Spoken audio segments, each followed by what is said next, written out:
Most people think they're prepared for a power outage because they have a flashlight and some candles sitting in a drawer somewhere. They believe that when the lights go out, it'll be an inconvenience lasting a few hours, maybe a day at most. FEMA's official guidelines reinforce this illusion, focusing on basic preparedness that barely scratches the surface of what you'll actually face when the grid fails for an extended period. But here's what they don't tell you. A prolonged blackout doesn't just mean sitting in the dark eating cold food. It triggers a cascade of failures that can turn your neighborhood into a danger zone within 72 hours. If you want the truth about surviving when the power stays off, subscribe now, because what I'm about to share could save your life when official channels leave you in the dark, both literally and figuratively. The reality is that FEMA operates under constraints that prevent them from telling you the full story. They can't create panic, they can't undermine faith in the grid's resilience, and they certainly can't admit that in a widespread long-term blackout, you're essentially on your own. Their preparedness recommendations assume emergency services will remain operational, that supply chains will continue functioning, and that help will arrive within days. History proves otherwise. After Hurricane Maria hit Puerto Rico in 2017, some areas remained without power for nearly a year. During the Texas winter storm of 2021, millions lost electricity and freezing temperatures, and the official response was overwhelmed within hours. These weren't worst-case scenarios, they were modern reality, and they exposed a fundamental truth. When the power goes out on a large scale, the systems you depend on collapse faster than anyone admits. Let's start with water, because this is where most people's plans fail immediately. FEMA tells you to store 1 gallon per person per day for 3 days. That's 9 gallons for a family of 3. Sounds reasonable until you understand that this recommendation assumes the outage will be short and help will arrive. But what happens when the blackout extends beyond those 3 days? Your municipal water system relies entirely on electric pumps. When power fails, those pumps stop. Initially, water pressure might continue from the weight of water in elevated tanks, but within hours to a couple of days, depending on usage and system design, your taps will run dry. Even if water continues flowing, without power, treatment plants can't purify it properly. You're now drinking potentially contaminated water that could make you seriously ill. Do you have a way to purify water beyond boiling, which requires fuel you'll quickly exhaust? Most people don't. They assume bottled water will be available at stores, but within hours of a major blackout, store shelves are stripped bare. The water you stored becomes your entire supply, and 9 gallons won't last a week when you factor in drinking, cooking, basic hygiene, and sanitation needs. Sanitation becomes a critical crisis that FEMA barely mentions. Your toilet works because of water pressure and municipal sewage systems powered by electricity. When both fail, you're facing a medieval problem in a modern home. Within a day, your toilet becomes unusable. Within 2 days, without proper waste management, your home becomes a health hazard. Bacteria multiply rapidly in human waste, attracting disease-carrying insects and creating conditions for serious illness. FEMA suggests using plastic bags and disposing of waste properly. But where exactly do you dispose of it when trash collection has stopped and everyone in your neighborhood is doing the same thing? The smell alone will attract rats and other vermin within days. You need a real plan, a designated outdoor area away from water sources, lime or ash to cover waste and reduce odor, and sealed containers if you're in an urban environment with no yard space. This isn't pleasant to think about, but ignoring it means living in increasingly dangerous and unsanitary conditions that can sicken or kill you faster than hunger. Food preservation is another area where official guidance falls dangerously short. FEMA tells you to keep your refrigerator and freezer closed to maintain temperature, suggesting food will stay safe for up to 4 hours in the fridge and up to 48 hours in a full freezer. That's technically accurate under ideal conditions, but it ignores the practical reality. Once power fails, you're racing against time. Everything in your refrigerator will spoil within 24 hours in most climates. Your freezer might buy you 2 days if you never open it and it's completely full. But the moment you need something, you've compromised that seal. Within 72 hours of a summer blackout, you'll have hundreds of dollars of spoiled meat, dairy, and produce, creating another sanitation hazard. The smell of rotting food attracts animals and advertises to anyone passing by that you didn't prepare properly. Meanwhile, your neighbors are in the same situation, and desperation makes people dangerous. Do you have enough non-perishable food that requires no refrigeration and minimal cooking? Most Americans have maybe a week's worth, and that's being generous. FEMA recommends a 3-day supply, which is insultingly inadequate for any serious grid failure. Temperature regulation is where people die, and FEMA's advice about dressing in layers or using blankets doesn't address the brutal reality. During a winter blackout, your home loses heat rapidly. Modern houses aren't built to retain warmth without active heating systems. Within hours, indoor temperatures can drop to match outdoor conditions. Hypothermia can set in at temperatures as mild as 50 degrees Fahrenheit if you're wet or inactive. Elderly people, children, and anyone with compromised health are at extreme risk. Do you have alternative heating that doesn't rely on electricity? A fireplace only helps if you have adequate firewood, which most people don't. Space heaters won't work without power. Propane heaters are dangerous indoors without proper ventilation, risking carbon monoxide poisoning. In summer, the opposite problem kills. Without air conditioning, temperatures inside can exceed outdoor heat. During the 1995 Chicago heat wave, a power failure contributed to over 700 deaths. Heat stroke doesn't require extreme temperatures. Prolonged exposure to heat in the 90s with high humidity can be fatal, especially for vulnerable populations. Your plan needs to include realistic ways to stay warm or cool without electricity, and bundle up or stay hydrated isn't a plan, it's wishful thinking. Communication breakdown isolates you completely, and this is where FEMA's recommendations about having a battery-powered radio become almost laughable. Yes, you need information, but what happens when the batteries die? When every store is closed or looted? When radio stations go off the air because their backup generators run out of fuel? In a widespread blackout, cell towers fail within hours once their battery backups are exhausted. Your smartphone becomes a useless brick. Landlines might work slightly longer, but they're increasingly rare in modern homes. You're cut off from emergency services, unable to call for help, and isolated from information about what's happening or when power might return. Do you have a way to communicate with family members who aren't home when the blackout hits? Do you have a predetermined rally point? Most people's plan is, we'll call each other, which fails immediately. A hand crank emergency radio is essential, but you also need to understand that in a prolonged outage, official broadcasts might be limited or non-existent. Your information network needs to include neighbors, community contacts, and local knowledge that doesn't depend on technology. Medical emergencies become death sentences without preparation. FEMA suggests having a first aid kit, but that's kindergarten-level advice that doesn't address serious medical needs during an extended blackout. If you or someone in your family requires medication that needs refrigeration, like insulin, you're facing a life-threatening situation within hours. Without power, pharmacies can't operate their systems to dispense prescriptions. Even if they could, most medications require proper storage that fails without climate control. Do you have extra supplies of critical medications? Can you store them properly without refrigeration? What's your backup plan for managing chronic conditions when you can't reach medical care? People with sleep apnea machines, oxygen concentrators, or other electrically powered medical devices face immediate danger when power fails. Hospitals have backup generators, but in a widespread outage, they're overwhelmed instantly and operating in triage mode, prioritizing the most critical cases. Your routine medical needs become emergencies nobody has resources to address. Security concerns escalate rapidly, and this is where FEMA's silence is most dangerous. They can't officially tell you that law enforcement becomes ineffective within days of a major blackout. Police departments are overwhelmed, responding only to the most violent emergencies. Radio systems fail, patrol cars run out of gas with stations unable to pump fuel without electricity, and officers themselves are dealing with their own family's crises. Within 72 hours of a widespread blackout, property crime surges. People get desperate, and desperate people become dangerous. Home invasions increase as criminals understand that alarm systems are dead, police response is minimal, and everyone's in the dark. Your home security depends entirely on physical barriers and your own readiness to defend your property. Do you have adequate locks, reinforced entry points, and a plan for perimeter security? Can you see approaching threats without streetlights or porch lights? Do you have means of defending yourself and your family that don't rely on electricity? Most people's security plan assumes that 911 works and police respond, but in a prolonged blackout, you're your own security force.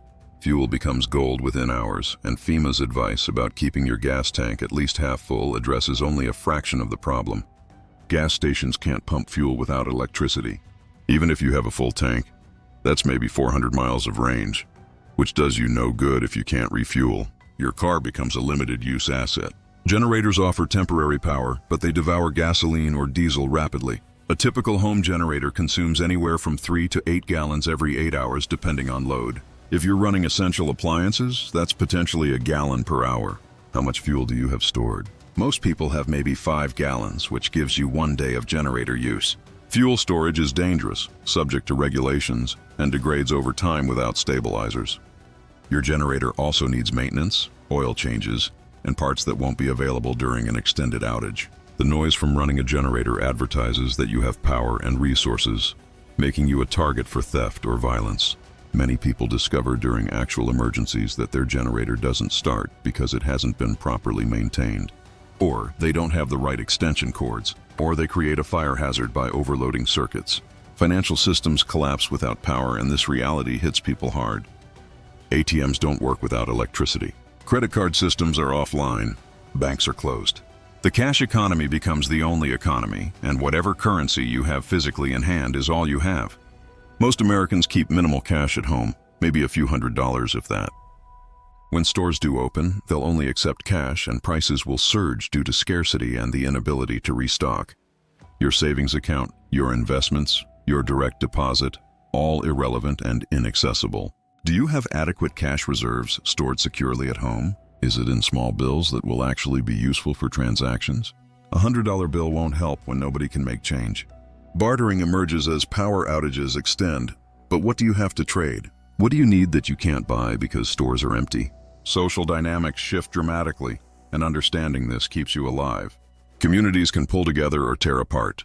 Neighborhoods with strong existing relationships and trust tend to organize resource sharing and mutual security. Areas without social cohesion devolve into competition and conflict. Your relationships with neighbors before the blackout determines your options during it. Do your neighbors know you? Trust you? Have you established connections that allow for cooperation under stress? Or are you isolated, making yourself vulnerable and alone? Community organization happens rapidly or not at all. Block watches, resource pools, and shared security arrangements form within the first day or two, and if you're not part of that network, you're outside it. The lone wolf survival fantasy is exactly that, a fantasy.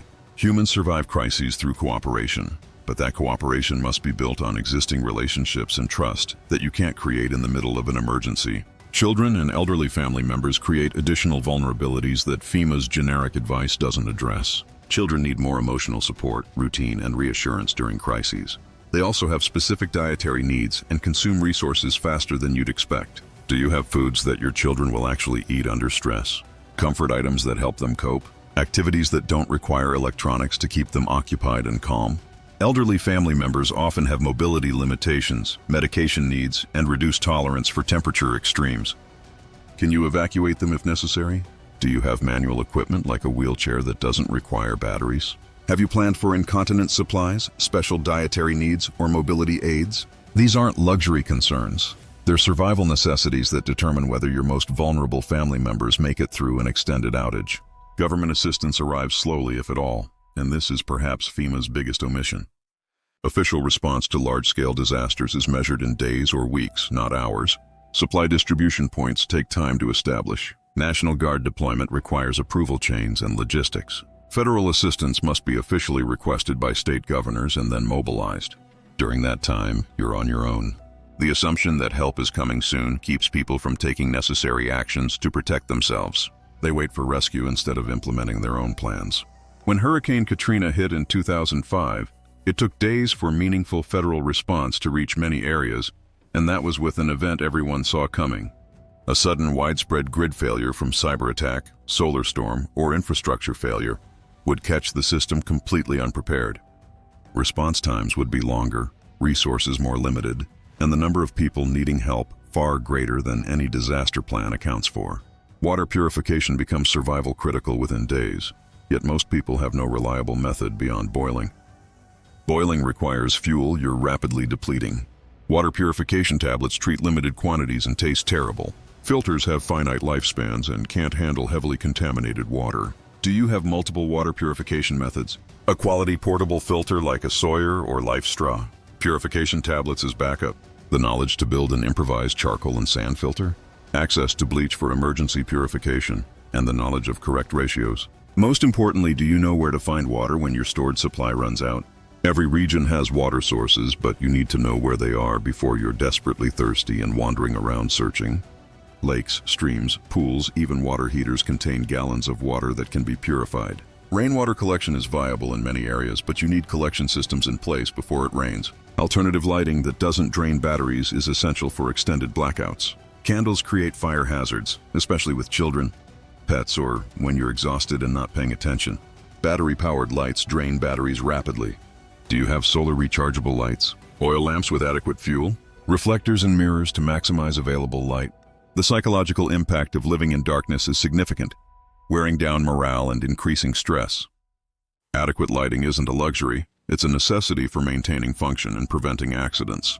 People injure themselves in the dark, miss seeing threats, and experience depression that undermines survival efforts.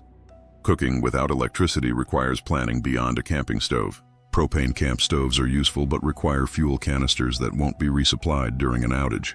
A single canister might last a few meals. Do you have adequate fuel stored? Do you have alternative cooking methods that don't rely on purchased fuel? A rocket stove can burn wood, paper, and other biomass efficiently. A solar oven works in appropriate weather. Knowing how to cook over open fire safely without creating a visible beacon or fire hazard requires practice. Your cooking plan needs to account for fuel scarcity, safety in confined spaces, and the reality that cooking smells travel and advertise that you have food.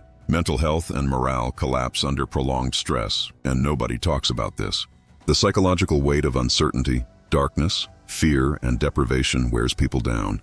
Depression, anxiety, and despair undermine survival efforts as much as physical shortages. Do you have ways to maintain morale? Books for reading by alternative light? Games and activities that don't require electronics? Comfort foods that provide psychological relief? Routines that create normalcy? The will to survive depends on hope and purpose, which erode rapidly under extreme stress. Maintaining mental health requires deliberate effort and planning. Waste management extends beyond human waste to include garbage that accumulates rapidly without collection services. Spoiled food, packaging, hygiene products, and general household waste pile up. Without disposal, you're living in garbage that attracts pests, creates disease vectors, and advertises your presence. You need a plan for waste storage, reduction, and eventual disposal that doesn't create health hazards or security risks. Burning garbage releases toxic fumes and creates visible smoke. Burying requires physical effort and appropriate locations. The sheer volume of waste modern life generates becomes overwhelming without municipal services. And if you want to go deeper into these critical topics, you'll find in the pinned comment some guides and documents that can take your preparedness to the next level with specific protocols, checklists, and detailed strategies that we can't fully cover in one video. Check them out when you're ready to move beyond basic awareness into real, actionable preparation. The truth FEMA won't tell you is simple. In a prolonged power outage, you're responsible for your own survival. Official systems aren't designed to handle widespread extended grid failures. The infrastructure is fragile, the response capability is limited, and the timeline for restoration is uncertain. Your survival depends on realistic preparation, not optimistic assumptions. You need water storage and purification beyond 3 days. You need food that doesn't require refrigeration or complex cooking.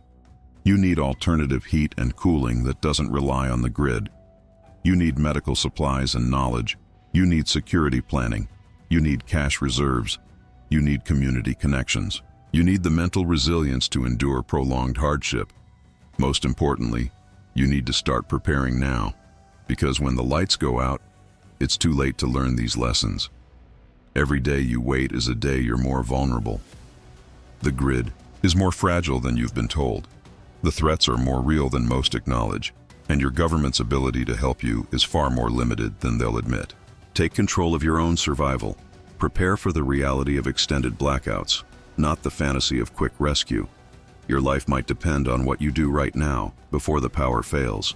If this information pushed you to take action, share it with someone who needs to hear it. Like and comment below with your own preparation insights, and subscribe, because when everyone else is in the dark, you'll know what to do.